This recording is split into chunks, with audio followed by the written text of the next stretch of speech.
Hello everyone, welcome back to the channel. स्वागत है आपका आपके फेवरेट चैनल इंडो पाठशाला पर। आज की इस वीडियो में हम कवर करेंगे 18 दिसंबर के महत्वपूर्ण करंट अफेयर्स को। लेक्चर कंटिन्यू करते हैं, देखेंगे अपना पहला प्रश्न है हमारा, when does Bhutan celebrates it's national day. तो भूटान जो है अपना राष्ट्रीय दिवस कब मनाता है? राइट आंसर है ऑप्शन सी, 17 दिसंबर को जो है यह मनाया जाता है भूटान का नेशनल दिवस। नेक्स्ट यहाँ पर भूटान के बारे में कुछ इंपॉर्टेंट फैक्ट्स को देखेंगे। इसका ऑफिशियल नेम है kingdom of Bhutan and Bhutan जो है अपनी जो है इंटरनेशनल बाउंड्री जो शेयर करता है, इंटरनेशनल बॉर्डर, वो दो देशों के साथ शेयर करता है। एक तो है हमारा देश इंडिया और दूसरा जो है चाइना। ठीक है, यहाँ पर आप भूटान को मैप में देख सकते हो, इसकी कैपिटल थिम्फू। ऊपर में देखो चाइना जो है बॉर्डर शेयर करता है एंड नीचे में हमारा भारत है। ठीक है, एंड बात करें लार्जेस्ट सिटी की तो थिम्पू है जो कि कैपिटल भी है भूटान की, एंड करेंसी यहाँ की है नगुलत्रम, जो एग्जाम में बहुत बार पूछा गया है।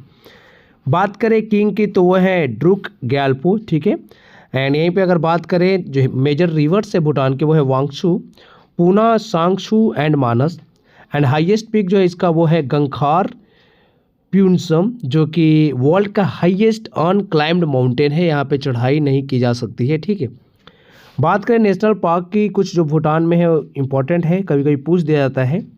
जिग्मे डोरजी नेशनल पार्क, जिग्मे सिंघी वांगचुक नेशनल पार्क, रॉयल मानस नेशनल पार्क, फिर यहाँ पे रूम सिंगला नेशनल पार्क, फिर वांगचुक कॉन्टेनियल पार्क। ठीक है, नेक्स्ट देखेंगे प्रश्न है हमारा, माइनॉरिटीज़ राइट्स डे जो है प्रतिवर्ष कब मनाया जाता है भारत में?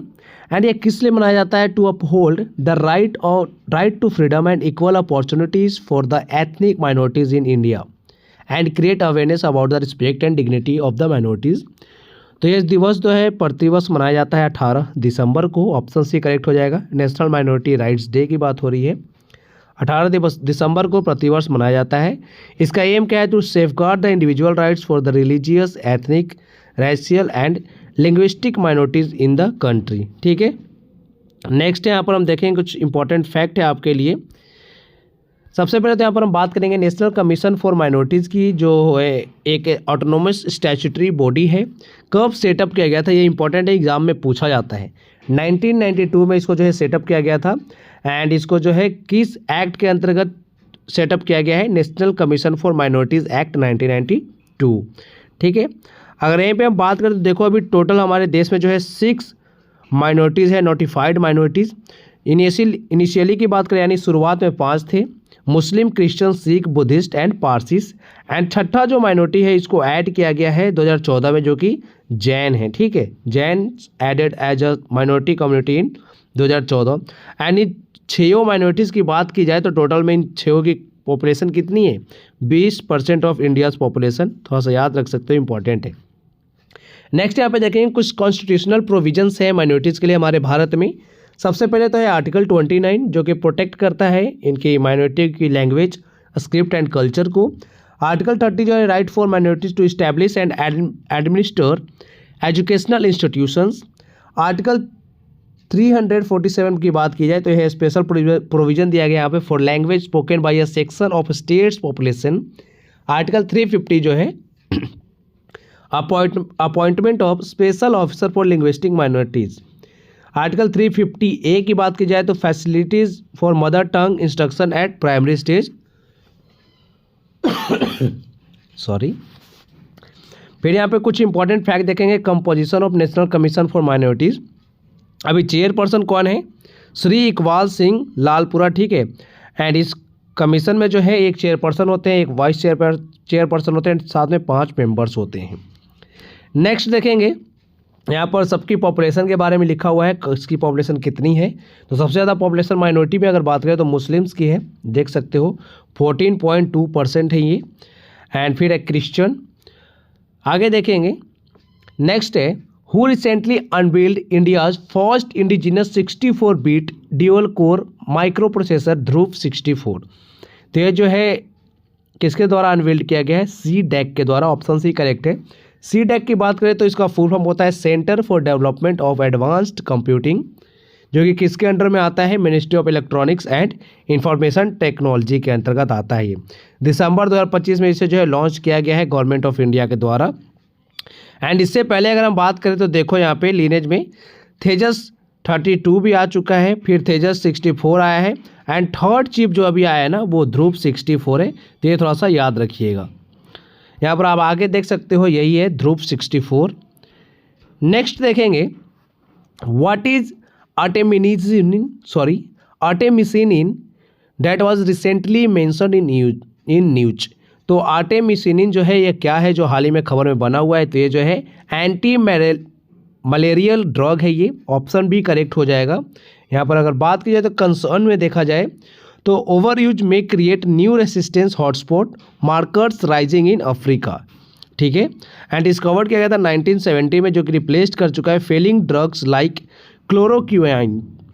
आगे देखेंगे, नेक्स्ट यहाँ पर हम बात करेंगे नारकोटिक्स कंट्रोल ब्यूरो की, एनसीबी जिसको जो हम शॉर्ट में बोलते हैं। इसका मोटो क्या है, आसूचना प्रवर्तन समन्वय। ठीक है, इसे फॉर्म्ड किया गया था 17 मार्च 1986 को। ठीक है, इसकी प्राइमरी गवर्निंग बॉडी जो है वो है government of India, and secondary body जो है यानी कि इस मंत्रालय के अंतर्गत ये आता है, मिनिस्ट्री ऑफ होम अफेयर्स के अंतर्गत ये आता है, यानी उसके अंडर में काम करता है। अभी मिनिस्टर कौन है, अमित शाह जी हैं। ठीक है, ये आपको थोड़ा सा पता होना चाहिए। बाकी यहाँ पे बात करें तो डायरेक्टर जनरल जो है नारकोटिक्स कंट्रोल ब्यूरो के वो हैं अनुराग गर्ग। ये इंपॉर्टेंट है, याद रखिएगा। नेक्स्ट है, which traditional product of Andhra Pradesh has recently received the GI tag. तो हाल ही में जो है आंध्र प्रदेश के किस उत्पाद को जीआई टैग मिला है, तो ये है पोंडुरु खादी। ऑप्शन सी करेक्ट हो जाएगा। एंड यहाँ पर आप देख सकते हो कुछ आंध्र प्रदेश के जो जीआई टैग पहले प्राप्त हो चुके वो हैं वुडन टॉयज ऑफ कोंडापल्ली, फिर है यहाँ पे कोंडापल्ली का बोमालू, फिर है यहाँ पर आप देख सकते हो बोबिली वीना, फिर है उदप्पा जमदानी साड़ीज़, फिर है यहाँ पे वेंकटगिरी साड़ीज़। तो ये जो है इंपॉर्टेंट लिस्ट एक बार आप देख लीजिएगा, थोड़ा सा जो आंध्र प्रदेश के स्टूडेंट्स हैं उनके लिए इंपॉर्टेंट है ज़्यादा। बाकी जो है अदर स्टेट वाले भी थोड़ा सा एक बार नज़र डालेंगे इस पर। ये जो है उसकी देख सकते हो जो अभी मिला है पोंडुरु खादी को, उसका है यहाँ पे तस्वीर लगा हुआ। नेक्स्ट है, which institution has been named India's first yoga ayurveda cluster centre. तो राइट आंसर होगा option C, university of Patanjali. ठीक है, यहाँ पर आप देख सकते हो यूनिवर्सिटी ऑफ पतंजलि जो है इसको नेम्ड किया गया इंडिया का first yoga and Ayurveda cluster centre. कब किया गया, दिसंबर 2025 को। मिशन की बात करें तो ज्ञान भारतम मिशन के अंतर्गत इसे किया गया है, जो कि मिनिस्ट्री ऑफ कल्चर के अंतर्गत आता है। ठीक है, एंड यहाँ पे की देख सकते हो स्वामी रामदेव हैं, आचार्य बालकृष्णा एंड अनिर्बान दास। आगे देखेंगे, यहाँ पर ज्ञान भारतम मिशन के बारे में बात हो रहा है। ओवरव्यू की बात करें तो ज्ञान Bharatam mission preserves India's intellectual heritage specially manuscripts and traditional knowledge. ठीक है, नेक्स्ट है, हु इनॉग्रेटेड द परमवीर दीर्घा एट राष्ट्रपति भवन। तो ये जो है किसके द्वारा जो है इनॉग्रेट किया गया, तो ये है प्रेसिडेंट ऑफ इंडिया हमारे। ऑप्शन सी, करंट में कौन है, द्रौपदी मुर्मू जी हैं। इवेंट की बात की जाए तो इनॉग्रेशन ऑफ परमवीर दीर्घ एट राष्ट्रपति भवन कब किया गया है, 16 दिसंबर 2025 को, विजय दिवस जिस दिन हम मनाते हैं उस दिन। ठीक है, चीफ गेस्ट जो थी वहाँ पे थी प्रेसिडेंट ऑफ इंडिया जो श्रीमती कौन है, द्रौपदी मुर्मू जी हैं। एंड पर्पज क्या था, gallery showcases portraits of all 21 Paramvir Chakra awardees. Next देखेंगे, यहाँ पर आप देख सकते हो सबकी तस्वीर लगी हुई है। इनका नाम आप जानते हो, एक बार थोड़ा सा कमेंट बॉक्स में मुझे लिख के बताना। वैसे तो हमें सबका नाम जानना चाहिए, है ना। ये अल्बर्ट एक्का जी हैं। बात करें इनका नाम, आप मुझे कमेंट में बताइएगा थोड़ा सा, क्योंकि इनके ऊपर जो है अभी मूवी भी बनी थी कुछ दिन पहले। नेक्स्ट देखेंगे, who recently visited Addis Ababa to strengthen India Ethiopia ties. Ethiopia जो कंट्री है वो अफ्रीकन कॉन्टिनेंट में है, उसकी कैपिटल है अदीस अबाबा। ठीक है, तो अभी जो है कौन गए हैं उसके दौरे पे, तो ये हैं हमारे देश के प्रधानमंत्री। Option C, Narendra Modi ji. यहाँ पर आप देख सकते हो PM Narendra Modi visits to Addis Ababa, Ethiopia. First visit है इनकी। एंड यहाँ पर एग्रीमेंट साइन किए गए 3 MOUs पे, customs cooperation, data centre at Ethiopian embassy, UN peace keeping operations. तो देखो जो भी किसी भी देश के यात्रा पे अगर हमारे देश के प्रधानमंत्री या राष्ट्रपति जाते हैं ना, या किसी देश को विजिट करते हैं, तो वो हमारे लिए एग्ज़ाम के लिए इम्पोर्टेंट हो जाता है। पूछा जाता है आपसे, इथियोपिया का आपसे कैपिटल पूछ लिया जाएगा, इथियोपिया की करेंसी पूछ ली जाएगी। इसे थोड़ा सा याद रखा करिए। यहाँ पर नेक्स्ट है कुछ इंपॉर्टेंट समिट्स एंड कॉन्फ्रेंस दिए गए हैं जिनको हम रिवाइज करेंगे। 55th annual meeting of the world economic forum 2025 कहाँ पर हुआ है? दावोस स्विट्जरलैंड में। 9th quad foreign ministry meeting 2025 हुआ है वाशिंगटन डीसी में। 8th इंडियन ओशन कॉन्फ्रेंस 2025 हुआ है पर्थ ऑस्ट्रेलिया में। एआई एक्शन समिट 2025 इंपॉर्टेंट है, याद रखिएगा। यहाँ पर हमारे देश के प्रधानमंत्री भी गए हुए थे जिन्होंने साथ में को चेयर भी किया है फ्रांस के जो प्रेसिडेंट है इमैनुअल मैक्रोन के साथ। तो पेरिस में हुआ है, एग्जाम में आ भी चुका है ये प्रश्न। वर्ल्ड हाइड्रोजन समिट 2025 हुआ है नीदरलैंड्स के रॉटरडम में। 46th आसियान समिट 2025 काफ़ी ज़्यादा इंपॉर्टेंट है, Kuala Lumpur Malaysia. 78th world health assembly 2025 Switzerland के जिनेवा में।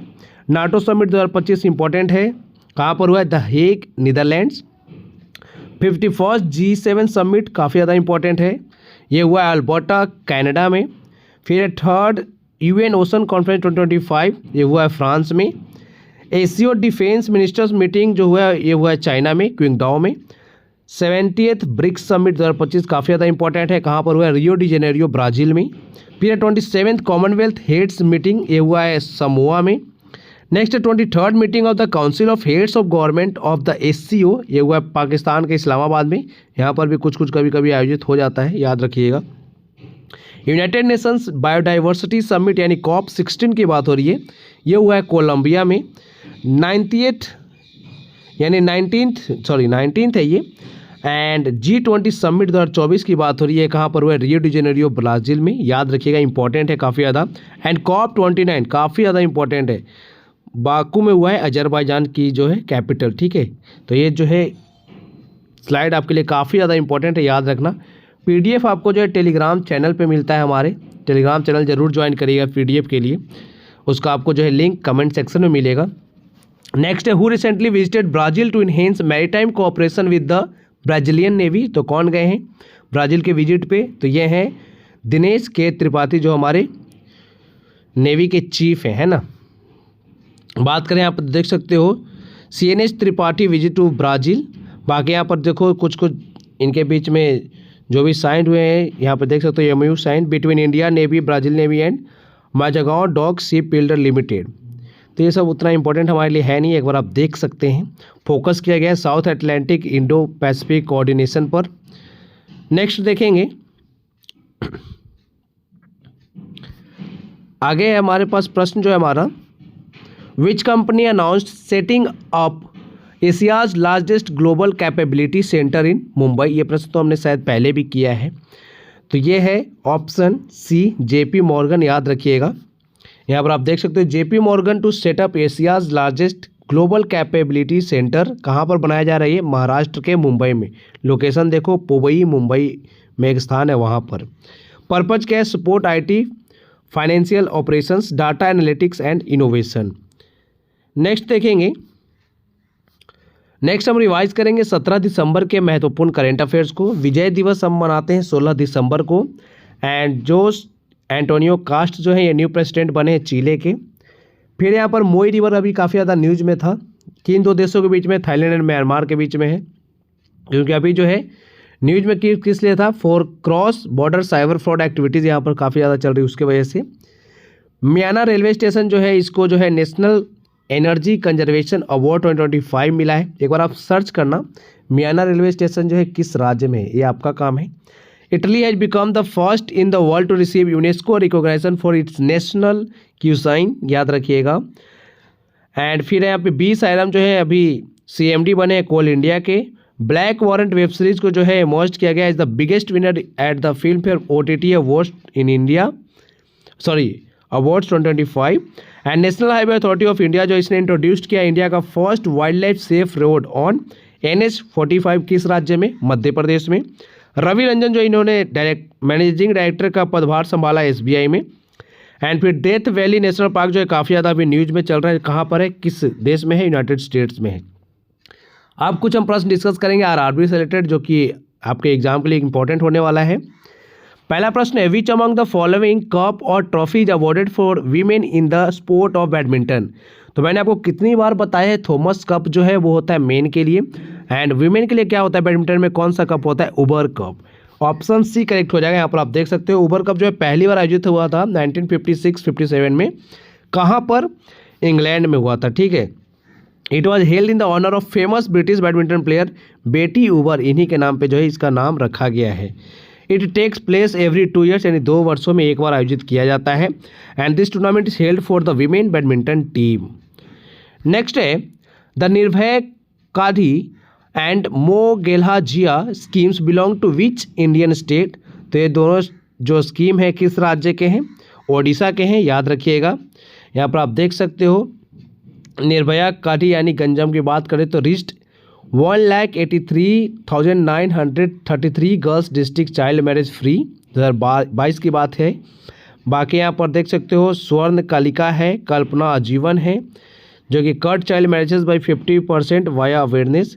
एंड वीरांगना यानी देवघर की बात करें तो trained 600 girls in self defence, और जिसने अवार्ड भी जीता है स्कॉच अवार्ड। नेक्स्ट है where is the Mahabodhi temple situated. Important है, याद रखिए कहाँ पर है? बिहार के बोध गया में। ऑप्शन बी करेक्ट हो जाएगा। अच्छा, गौतम बुद्ध से रिलेटेड कुछ इंपॉर्टेंट फैक्ट देखेंगे। एंड ये प्रश्न देखो महाबोधि टेम्पल से रिलेटेड ना आरपीएफ के एसआई 2019 में एंड एसएससी एमटी 2023 में पूछा गया है। बात करें यहाँ पर हम गौतम बुद्ध से रिलेटेड कुछ इंपॉर्टेंट प्लेस की, तो कुशीनगर में जो है इनका डेथ हो गया था, या जिसको हम कहते हैं महापरिनिर्वाण। एंड लुम्बिनी में जो है इनका ये बर्थ प्लेस है। बोध गया में बात करें इनलाइटमेंट की, जहाँ पर इन्होंने ज्ञान की प्राप्ति की थी। एंड सारनाथ में इन्होंने दिया था अपना पहला उपदेश, फर्स्ट सरमन टू 5 ब्राह्मण, जिसे हम क्या कहते हैं? धम्मचक्र प्रवर्तन, याद रखिएगा। पहला जो इन्होंने उपदेश दिया उसको हम धम्मचक्र प्रवर्तन कहते हैं। एंड जब इनकी मृत्यु हुई थी, डेथ प्लेस जो है उसको हम क्या बोलते हैं? उस जो प्रक्रिया को जो है ना मृत्यु की, उसको हम क्या बोलते हैं? महापरिनिर्वाण, याद रखिएगा, इंपॉर्टेंट है। नेक्स्ट है